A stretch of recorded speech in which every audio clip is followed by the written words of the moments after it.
Lecture 13. First, break all the rules. Chapters 5 and 6. Our book turns on its head a couple of classic rules, if you will. The idea of management by exception and the concept of the golden rule. I'll try and give some perspective here and maybe help to tie what we've learned in our class text, Managing Organizational Behavior, What Great Managers Know and Do, with the book we're presently reading. First, Break All the Rules, the book we're reading presently, mentions management by exception.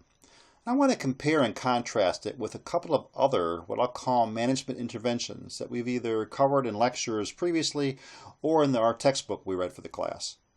First, I'll make sure we're all on the same page with what exactly management by exception is, in a classic sense.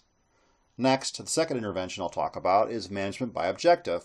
I'll do the same thing, in a classic sense. And then third, our third intervention, well, that'll be one we've hit pretty hard during class, and we'll take one more swing through it, and that's management by walking around. But I'll toss in a bit of extra gravy on it in the form of the golden rule, or at least a version of the golden rule. Management by exception was a concept first forwarded by a fellow by the name of Frederick Winslow Taylor. Taylor was the father of scientific management, also called Taylorism. It's a theory of management that considers and analyzes and really synthesizes workflows. The objective is to improve results through improved workflow management. Management by exception flows from the top down and focuses and gives priority to deviations from planned, and that is management-defined expectations. In fact, as Taylor would have envisioned it, you only spend time investigating and correcting those situations where a management-specified goal has been missed. In short, an exception has been uncovered. Now, there are some management by exception mantras you've probably heard. For example, focus on your problems. Or, if it ain't broke, don't fix it. Or maybe, ignore what's working right and focus on what's working wrong. Okay, if personnel are performing as expected, then a manager who follows management by exception will take no action. So where does this leave us? Isn't this that average thinking thing that First Break All the Rules warns us about? That isn't to say that you ignore missed targets, or that you ignore the aforementioned OODA loop we talked about previously. As a manager, you still have to do something about it. But there might be a better way. And this is where management by objectives comes in. Our textbook, Managing Organizational Behavior, What Great Managers Know and Do, outlines for us on pages 519 and 520 the following. Management by objective attempts to improve corporate organizational performance by aligning individual and corporate goals throughout the organization. Ideally, employees negotiate their objectives with their supervisors so that maximum participation exists. Management by objective includes ongoing tracking and feedback then throughout the process to reach the agreed upon objectives. And there's a distinct difference here, right, between management by exception, which is completely top-down, and management by objective, which is collaborative in nature. The thing here, though, is this, that many leaders attempt this sort of management method, this collaborative management by objectives approach, right? However, once it got the bowler set up, right, it's considered akin to, well, having given the employee all the rope they need to hang themselves with.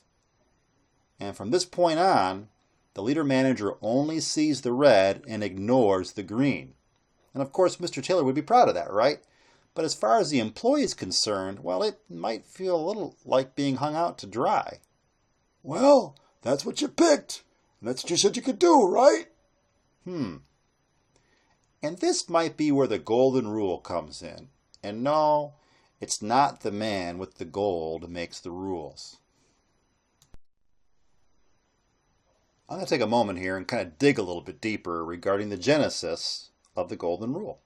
First, let's break all the rules defines the golden rule along the lines of common sensism, if that's a word, right?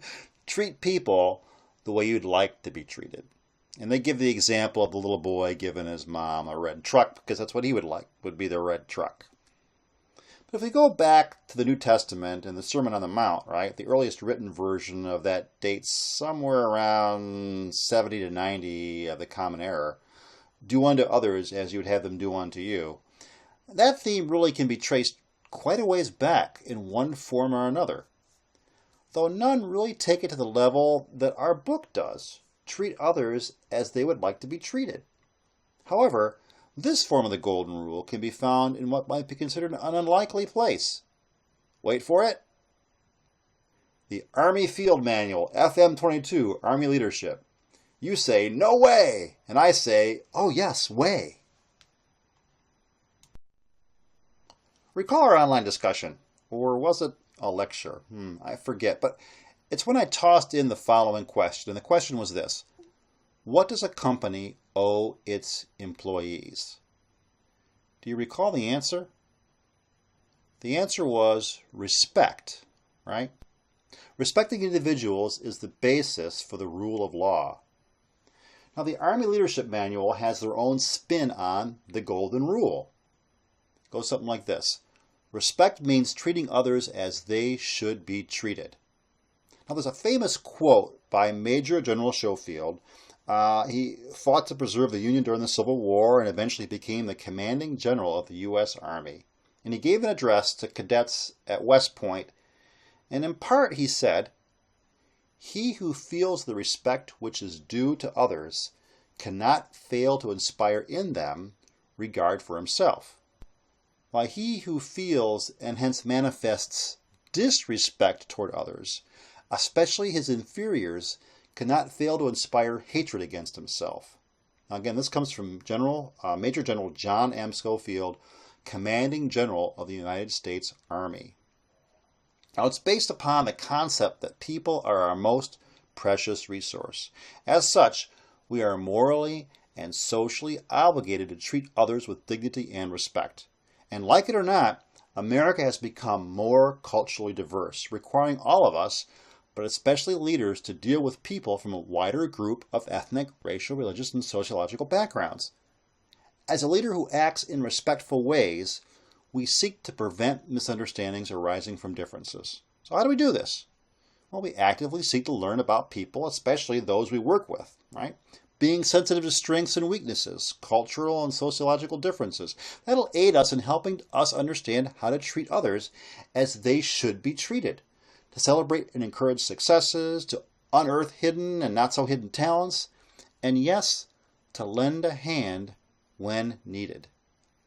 This demonstrates respect by seeking to understand another's background, to see things from another perspective, and to appreciate what others are capable of. Leaders should consistently foster a climate in which everyone is treated with dignity and respect, regardless of race, regardless of gender, of creed, of talents, of temperament. Okay, so now, let's apply this to management by walking around. Okay, first, a bowler. This bowler was offered by one of your colleagues as part of this past homework assignment. And it's a first-rate bowler, and it works to try and help roll out the change at Starbucks. We see some successes and some misses. Now, if we adopt a management by exception or management by objective stance and start beating on folks, what might General Schofield say? Are we treating folks with respect? You see, management by walking around is not simply about the red. It's also about celebrating the green. It's about helping uncover the strengths that lead your team to green and finding ways to help the team leverage themselves to flip the red.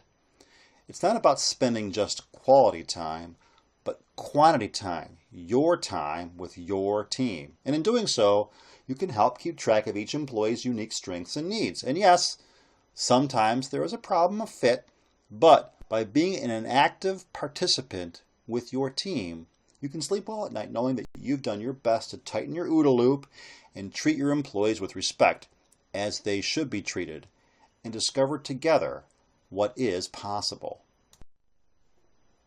Lecture 13, Call to Action. I'm going to make this short and sweet.